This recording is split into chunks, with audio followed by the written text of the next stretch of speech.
Ladies and gentlemen, good afternoon.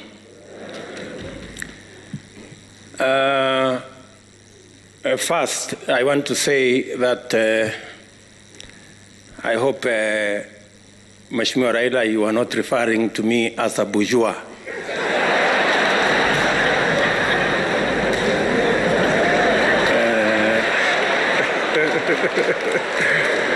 But I want to agree with you. I want to agree with you that we have a mischievous media sometimes, not all the times. On a day as important as this, when you have a headline saying Raila Odinga says he's going to run in 2022, they are trying to reduce this occasion to a matter of 2022, but we have all agreed that it is not.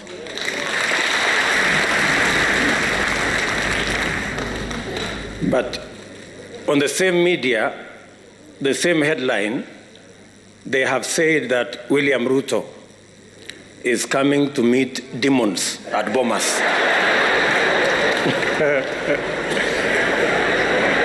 Now, I am asking myself whether there are any demons in Bomas. Or better still, maybe I can ask them, Olisikia wapi? That there are demons in Bomas. But having said that, Your Excellency, this is a very important moment in our history. Important because you have persuaded us that the making of a constitution is always work in progress. My brother Raila Odinga is good at football. So let me try to ask, how fair will be a league where the referee is appointed by teams? And not all the teams, some teams. How fair will this league be? If you persuade me that you will end up with a fair game, fine. That's what I'm saying. So if you tell me it is okay for some players, for some teams, not all the teams participating, to appoint the referee, if that's what we are saying, I have my reservations. And I need to be persuaded, like many other Kenyans, that that is fair. On the third issue, you have had me, I have had you. And I think that is good progress. It's good progress.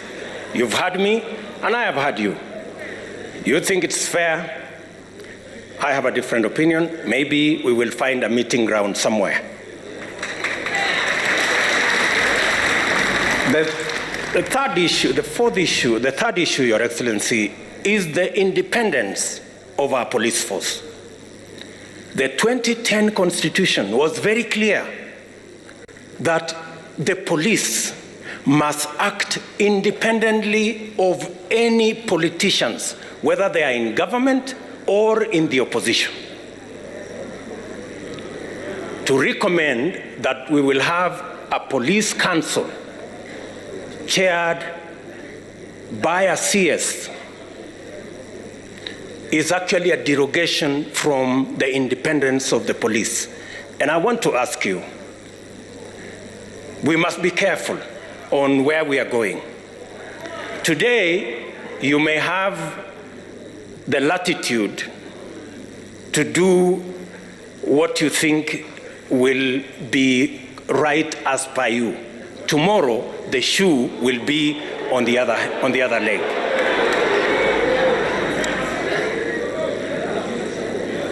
On matters to do with devolution,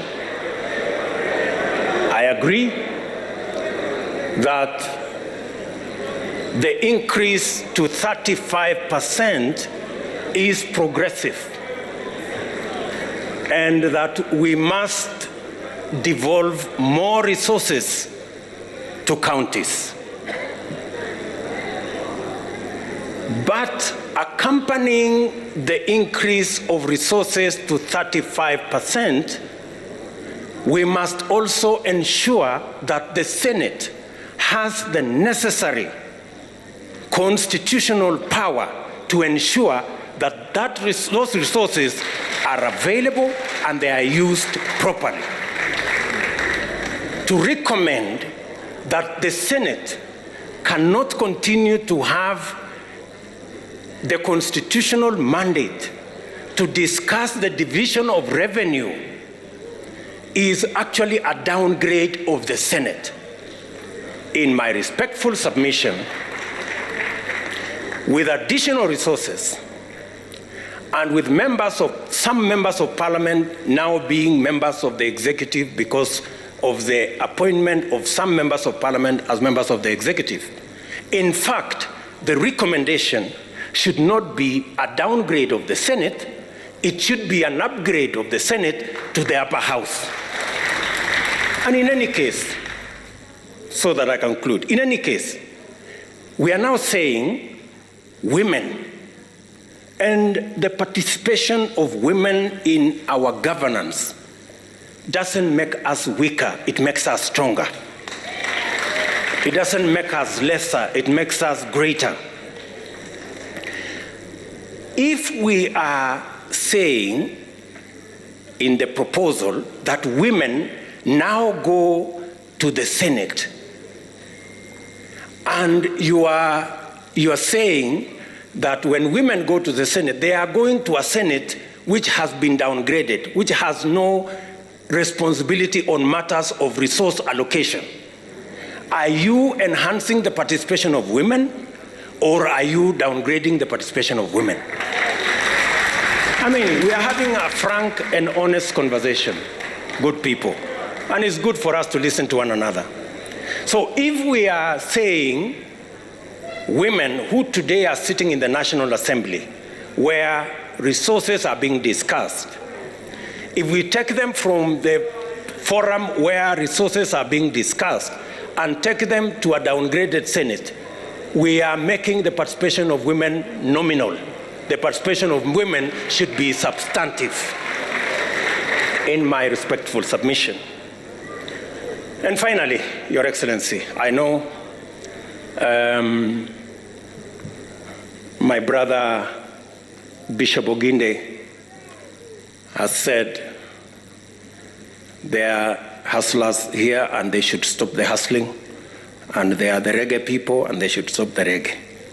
I don't know about the reggae, maybe I can talk about the hustlers. But let me say the following. The real elephant in this whole conversation is what was identified as the winner-take-all and the inclusivity question. Now, Professor Adam Solo, I have confessed I'm a scientist and I'm a bit slow. I want you to explain to me in this proposal. You have said that in this proposal, we will have the president with his running mate, deputy president. They will win, or we have candidates, they will win an election, and then the president will appoint the prime minister and the two deputies from the winning coalition. And then we will have the runner-up being the leader of opposition. Now, no problem, it doesn't matter who it is. I have no problem. You know, let us not personalize, there is no problem. Now, the question I am asking myself, have we sorted out the winner-take-all question? Yes. Oh, is that so? Yes. So, the president from his side, like for example here, President Uhuru Kenyatta, I am here, Kimunya is the prime minister, because he's the leader of majority. We have Jimmy Angwenyi, who is our deputy as a deputy prime minister, and maybe Maoka Maore as one of the deputies. So what happens to the whole NASA brigade together with Musalia and all these other people? I mean, and I am not saying anything. I'm just saying I want to be persuaded. And forgive me if I am slow. Forgive me. There are so many Kenyans who are in my category. Are we together? Finally, on this inclusivity question,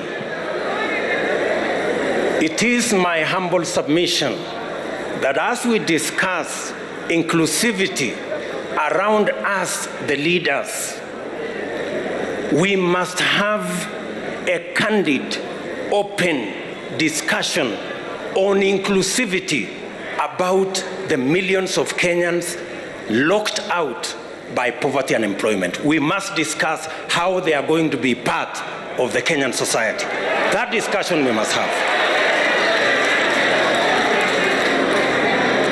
And I want to thank the young man, very good, and the bright, intelligent young man from Kitale, because he said that we should not bring 16th century technology. And I am sure he was referring to the wheelbarrow. And possibly he was referring to me and this wheelbarrow. Sindio? Good. Now, the question I want to ask us, how come in the 21st century, a 16th century tool called the wheelbarrow, millions of citizens in the 21st century are still dependent on the wheelbarrow and mokokoteni? That is the discussion we need to have. Yes. That is the discussion we need to have. And that discussion is a discussion that involves millions of Kenyans. Millions of Kenyans. Let me then say, as I conclude, that the Honorable Kalonzo Musyoka